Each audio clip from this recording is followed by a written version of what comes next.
Bonjour, ici Frère Lloyd. L'épisode d'aujourd'hui portera sur l'importance de sauver les enfants. Alors sortons nos Bibles et ouvrons à Jacques, chapitre 5, verset 7. Et je vais lire. Soyez donc patients, frères, jusqu'à la venue du Seigneur. Voyez le cultivateur qui attend le précieux fruit de la terre avec une grande patience, jusqu'à ce qu'il ait reçu la pluie de la première et de la dernière saison. Eh bien, il y a quelques années, j'ai demandé au Seigneur pourquoi il n'était pas revenu, et il m'a répondu, à ma grande surprise, a-t-il dit. Jacques 5,7. Alors j'ai pris ma Bible, je l'ai ouverte à ce passage, je l'ai lu, et j'ai dit au Seigneur, Seigneur, j'ai entendu ce verset commenté à plusieurs reprises, et il fait toujours référence au premier et au dernier règne. Essayez-vous de me dire. Eh bien, il a dit, tu m'as demandé pourquoi je n'étais pas revenu et je te donne la réponse dans ce verset, a-t-il dit. As-tu remarqué le mot précieux? Il a dit, c'est important. Alors, j'ai regardé et j'ai vu qu'il était écrit précieux. Et le Seigneur m'a dit, à ton avis, qui sont les fruits précieux? À ton avis, qui sont les fruits précieux? Les fruits précieux de la terre.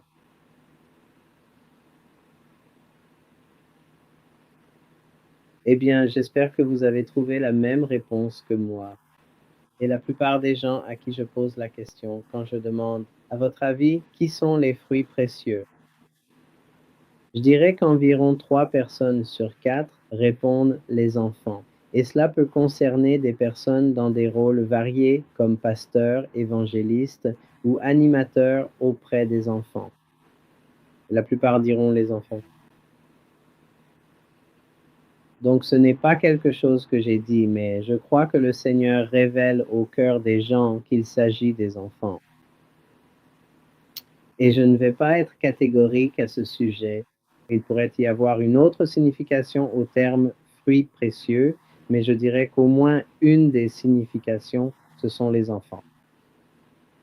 Alors, tournons-nous vers le verset ou le chapitre 15, lisons le passage qui s'y trouve, puis nous en parlerons un peu ou je l'expliquerai un peu, et ensuite nous poursuivrons notre leçon d'aujourd'hui.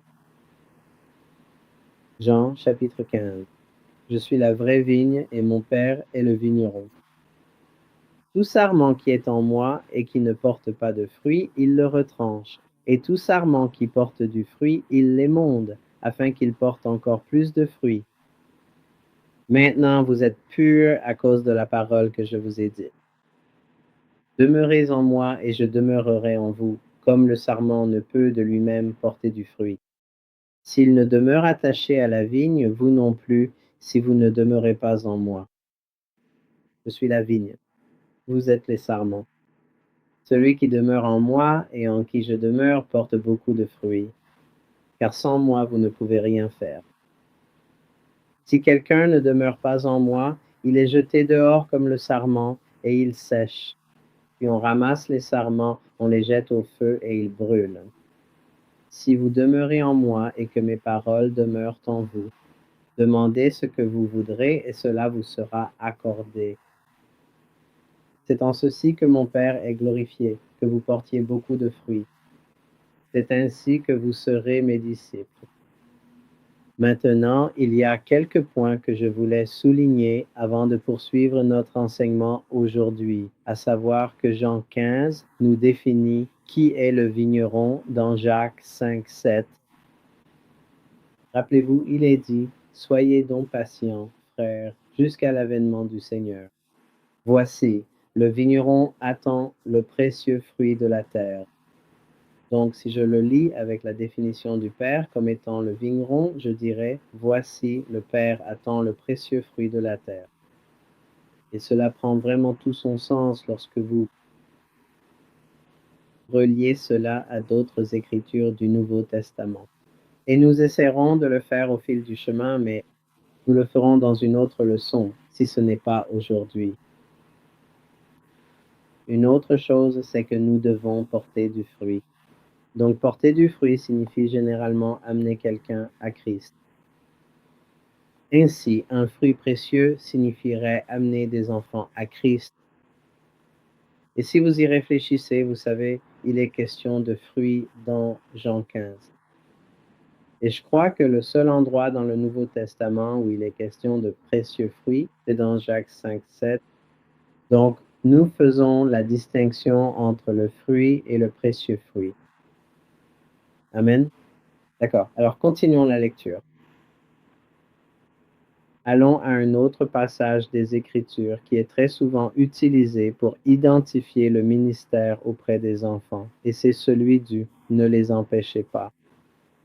Et ne les empêchez pas signifie vraiment, comme nous l'avons entendu dans une leçon précédente, ne pas exclure les enfants de venir à Jésus, ne pas les priver de la bénédiction et ne pas les exclure des opportunités de salut. Alors, ouvrons nos Bibles à Matthieu 19, versets 13 à 15 et lisons à partir de là. Et nous lirons le même passage dans Marc et Luc afin de les examiner également, tout en continuant à construire notre leçon ou à enrichir nos connaissances concernant l'importance de sauver les enfants. Verset 13 dans Matthieu 19. Alors on lui amena de petits enfants, afin qu'il leur impose les mains et prie pour eux. Mais les disciples les réprimandèrent. Mais Jésus dit, laissez les petits enfants et ne les empêchez pas de venir à moi, car le royaume des cieux est pour ceux qui leur ressemblent. Et il leur imposa les mains, puis il partit de là. Marc chapitre 10, versets 13 à 15. Et on lui amena de jeunes enfants afin qu'il les touche. Et ses disciples réprimandèrent ceux qui les amenaient. Mais quand Jésus vit cela, il fut très mécontent et leur dit, laissez venir à moi les petits enfants et ne les en empêchez pas, car le royaume de Dieu est pour ceux qui leur ressemblent. En vérité, je vous le dis, quiconque ne recevra pas le royaume de Dieu comme un petit enfant n'y entrera point.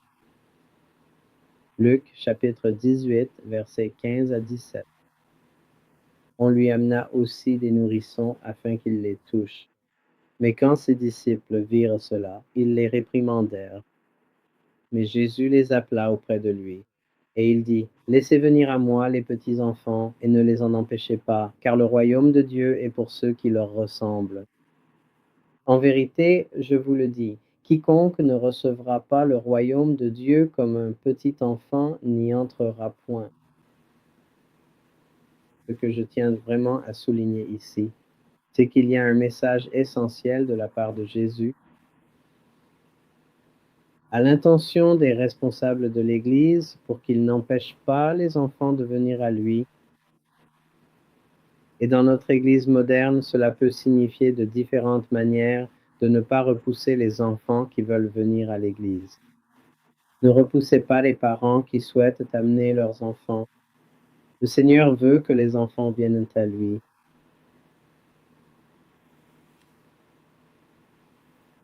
Maintenant, une autre chose que je voulais souligner, c'est qu'il y a une priorité accordée aux enfants. Et si vous voulez bien ouvrir Matthieu chapitre 18, nous allons lire à partir du verset 12. Matthieu chapitre 18, verset 12. Je vais lire. Qu'en pensez-vous? Si un homme possède 100 brebis et que l'une d'elles s'égare, ne laissera-t-il pas les 99 autres sur les collines et n'ira-t-il pas chercher celle qui s'est égarée? Et s'il la trouve, vraiment, je vous le dis, il est plus heureux pour cette brebis que pour les 99 qui ne se sont pas égarés de la même manière. De la même façon, votre Père céleste ne veut absolument pas qu'un seul de ses petits se perde. Ce passage sacré des Écritures, et tout particulièrement le verset 14, est parfois un peu négligé par nous, mais il demeure pourtant extrêmement important dans la manière dont le Père nous parle des enfants, et surtout de ces tout-petits. Ce qu'il nous dit ici même, c'est que le Père céleste ne souhaite en aucun cas qu'un seul de ces petits ne vienne à se perdre. Et si vous méditez là-dessus, vous comprendrez que le Père céleste ne veut pas qu'un seul de ses petits se perde. Le Père communique ses pensées, son intention et son ressenti au sujet des petits-enfants dans ce verset. Et il dit qu'il ne veut pas qu'un seul de ses petits se perde. Et cela signifie que les petits peuvent se perdre. S'il ne le pouvait pas, ce verset ne serait pas dans la Bible. Maintenant, faisons ici un commentaire sur ce que j'appellerais la perdition générale. Et tournons-nous vers 2 Pierre 3, verset 9, que je vais lire. Le Seigneur ne tarde pas dans l'accomplissement de sa promesse, comme certains le pensent, mais il use de patience envers nous, ne voulant pas qu'aucun périsse, mais que tous arrivent à la repentance. Nous avons donc ici une communication générale selon laquelle l'intention du Père n'est pas que qui que ce soit périsse. Et il nous dit que c'est ainsi qu'il le ressent. Mais j'apporte cela en même temps que la communication spécifique concernant le fait de ne laisser périr aucun des petits, afin que vous puissiez voir qu'il y a un appel particulier pour les enfants. Il y a un appel général pour tous, mais il souligne spécifiquement les enfants, et en particulier les tout petits, et le fait qu'ils peuvent périr. Alors souvenons-nous de ce qui se passe réellement ici. Tournons-nous vers Matthieu chapitre 18, verset 10, et j'aimerais attirer votre attention sur un point. Matthieu 18, verset 10, et je vais lire. Prenez garde de ne pas mépriser un seul de ces petits. Car je vous le dis, dans le ciel, leur ange voit toujours la face de mon Père qui est dans les cieux. Car le Fils de l'homme est venu sauver ce qui était perdu. Ainsi, lorsque nous travaillons avec des enfants, que nous prenons soin d'eux, que nous les surveillons, nous devons nous rappeler qu'en servant les enfants, ces enfants sont tellement importants pour Dieu que leurs anges voient toujours la face du Père qui est dans les cieux. Ils se tiennent devant le Père. Alors, laissez-moi vous poser une question à ce stade. Quand une personne est-elle première père? Si vous avez répondu un enfant, lorsqu'il s'agit d'un enfant, vous avez raison. Une personne sera perdue si elle n'a pas reçu Jésus lorsqu'elle était enfant. Maintenant, je veux parler d'une moisson précoce. Le Seigneur a mis cela dans mon cœur, et je sais ce qu'il voulait dire. Vous savez, quand nous récoltons, par exemple, le blé, il peut y avoir une moisson précoce et une moisson tardive.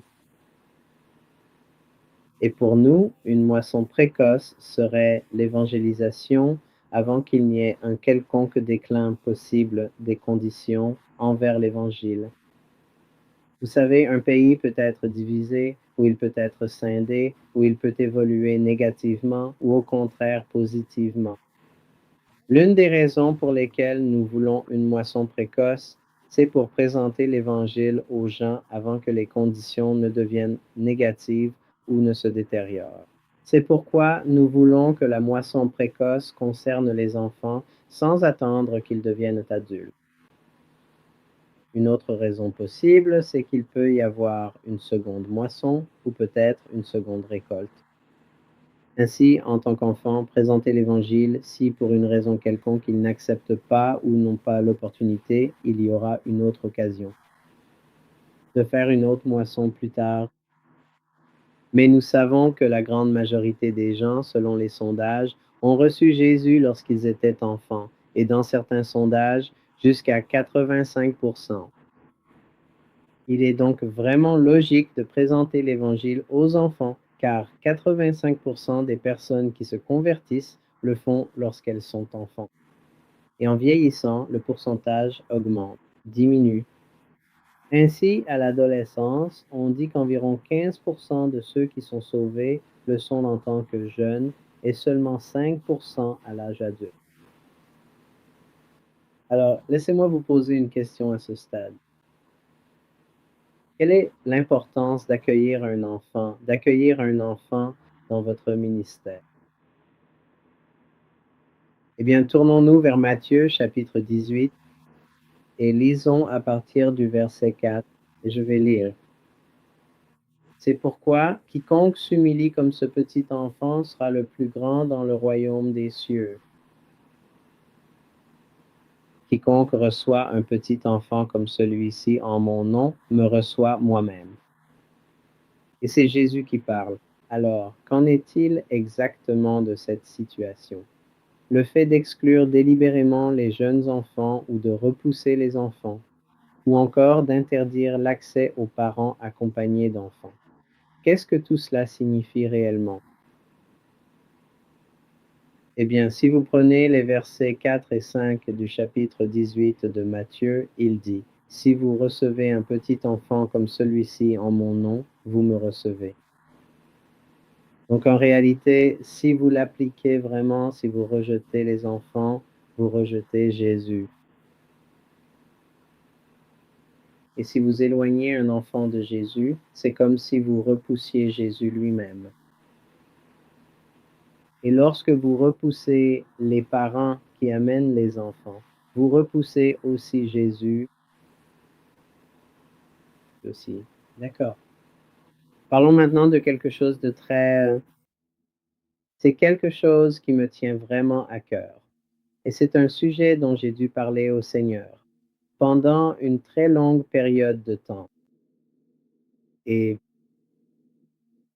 je veux m'assurer que nous connaissions la vérité de la parole de Dieu me concernant.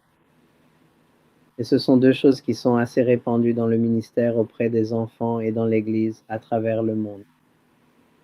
Et le Seigneur m'en a parlé, je crois. L'une d'elles est appelée l'ère de la responsabilité. L'âge de responsabilité stipule qu'un enfant est fondamentalement en sécurité jusqu'à cet âge. Et il n'y a pas de passage biblique à ce sujet dans la Bible. On ne trouve dans la Bible aucun passage qui parle de l'ère de la responsabilité. Il y en ait un au début, un à la fin. Ce n'est donc pas biblique. Cela existe depuis de nombreuses années et cela a été répété maintes et maintes fois, mais il n'y a aucun passage dans la Bible que l'on puisse trouver qui définisse et précise un âge de responsabilité. La deuxième théorie est celle du seuil des 13 ans, ou 12 ou 13 ans. Et cela vient généralement de la tradition juive et les gens s'y réfèrent même traditionnellement. Selon cette tradition, les enfants sont considérés comme sauvés jusqu'à l'âge de 13 ans dans la plupart des cas. Quand je dis dans la plupart des cas, c'est que la plupart des gens diront l'âge de 13 ans. Mais il n'y a aucune écriture dans la Bible qui dise que les enfants sont sauvés, qu'ils sont en sécurité jusqu'à l'âge de 13 ans. En d'autres termes, s'ils meurent, qu'il y aurait une garantie qu'ils seront au paradis parce qu'ils sont en sécurité jusqu'à 13 ans. Il n'y a aucun verset biblique qui soutienne cela. Donc, je veux dire que, vous savez, c'est la stratégie de l'ennemi de mettre les enfants en danger ou de permettre qu'ils soient en danger. Et parce que nous pensons qu'ils sont en sécurité, bien souvent, nous ne leur proposons pas le salut avant cet âge, ou nous pensons qu'ils sont trop jeunes pour recevoir le salut, ou pour comprendre. Mais que disent réellement les Écritures? Même si je dis que l'âge de responsabilité et la référence des 13 ans ne sont pas dans les Écritures, que nous disent les Écritures? Eh bien, elles disent ceci. Ouvrons nos Bibles à Romains chapitre 7 et commençons à lire au verset 8. Mais le péché, saisissant l'occasion par le commandement, a produit en moi toutes sortes de convoitises. Car sans la loi, le péché était mort. En effet, j'étais vivant autrefois sans la loi, mais quand le commandement est venu, le péché a repris vie, et moi, je suis mort. Et le commandement qui devait conduire à la vie s'est trouvé pour moi conduire à la mort. Car le péché, saisissant l'occasion par le commandement, m'a trompé et, par lui, m'a fait mourir. Donc la Bible dit que lorsque nous péchons, nous sommes déconnectés de Dieu. C'est pourquoi nous devons naître de nouveau. Souvenez-vous, Jésus a dit à Nicodème, il faut que vous naissiez de nouveau.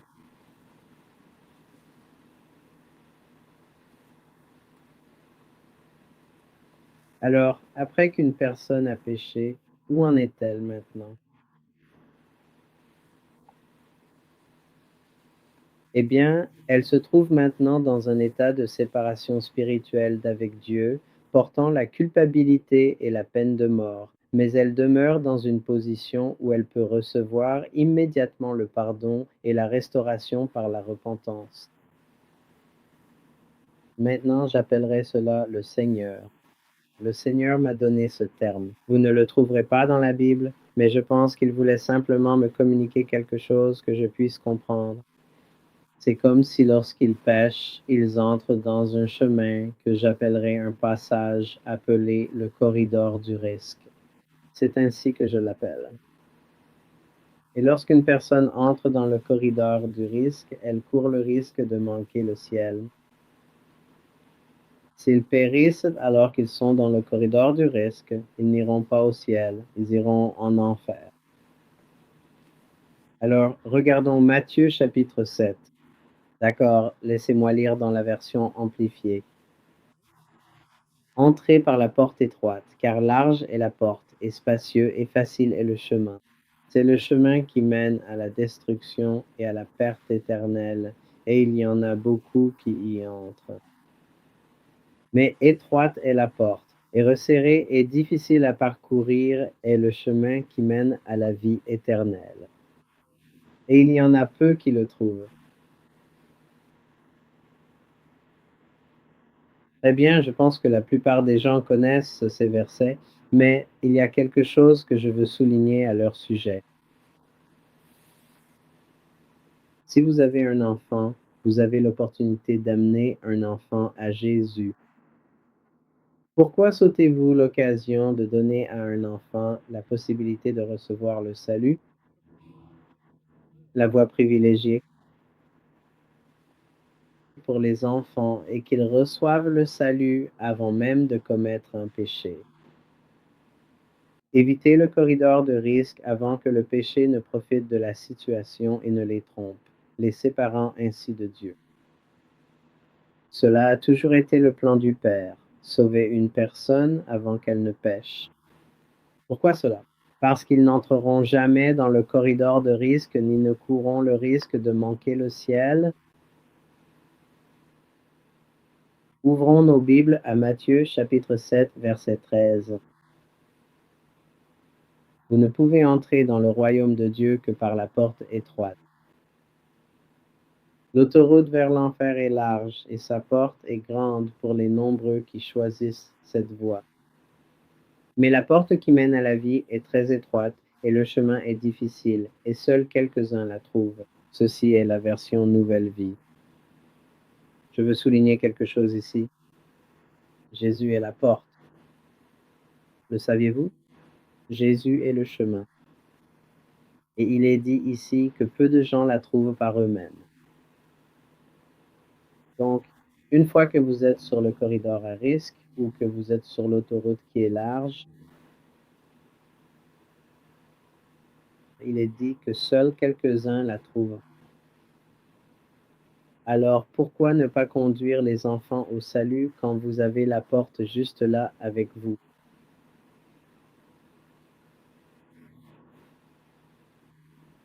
Alors ne doutons pas, concentrons-nous toujours sur le fait de nous assurer que chaque garçon et chaque fille dans notre service, dans notre classe, dans nos activités soit sauvé. Même si vous organisez une activité, vous devriez probablement prévoir un moment de calme. Et s'il y a un enfant perdu là, faites en sorte qu'il soit sauvé. Amen. Maintenant, vous pourriez avoir cette question et je veux y répondre brièvement. Que se passe-t-il pour les enfants dans ces cultures ou pour les enfants qui n'ont jamais entendu l'Évangile? Que leur arrive-t-il? Je suis sûr que vous y avez déjà pensé. Alors tournons-nous encore une fois vers la Bible et allons à l'Écriture. Et il est dit que la loi, même s'ils n'ont pas été à l'Église depuis, la loi est déjà écrite dans leur cœur. Alors tournons-nous vers Romains chapitre 2 versets 14 à 16 et je vais lire. Car lorsque les païens, qui n'ont pas la loi, font naturellement ce que prescrit la loi, eux qui n'ont pas la loi, ils sont une loi pour eux-mêmes et montrent ainsi l'œuvre de la loi, écrite dans leur cœur, leur conscience en rendant aussi témoignage et leurs pensées s'accusant ou se défendant tour à tour. Au jour où Dieu jugera par Jésus-Christ les secrets des hommes selon mon évangile. C'est pourquoi nous devons aller enseigner toutes les nations et prêcher l'Évangile à toute créature. Nous devons atteindre les garçons et les filles du monde entier et les guider à travers la porte. Le message du Père est d'atteindre les garçons et les filles afin qu'ils ne périssent jamais. Ou ne périssent à aucun moment. Le message du Père est d'atteindre les garçons et les filles afin qu'ils n'entrent jamais dans le corridor de risque ou ne périssent.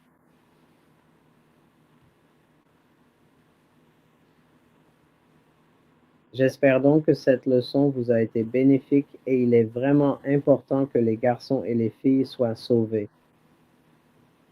Je crois qu'à l'avenir, de plus en plus d'événements seront organisés et je pense que le Seigneur pousse les gens à organiser des événements spécialement pour que les enfants soient sauvés. Et l'une des choses essentielles que nous voulons faire, c'est d'apprendre aux garçons et aux filles à devenir des pêcheurs d'âmes parmi leurs amis et collègues. Et je crois que c'est la génération qui, si nous prenons le temps d'enseigner aux enfants comment évangéliser, l'évangélisation éclatera et le Seigneur agira avec eux d'une manière bien plus grande qu'auparavant. Laissez-moi prier pour vous. Père céleste, au nom de Jésus, je te remercie pour la leçon d'aujourd'hui. Père céleste, je te remercie pour cet épisode aujourd'hui. L'importance de sauver les enfants qui est ton cœur, qui est d'atteindre chaque garçon et chaque fille dans le monde et de leur donner l'opportunité d'être sauvés. Et je te remercie, Père, que le Saint-Esprit rende les gens audacieux et que les œillères tombent devant l'immense opportunité de sauver les enfants. Merci pour ce que tu fais pour nous. Au nom de Jésus. Et souviens-toi toujours, Jésus t'aime. Que Dieu te bénisse. Passe une journée bénie.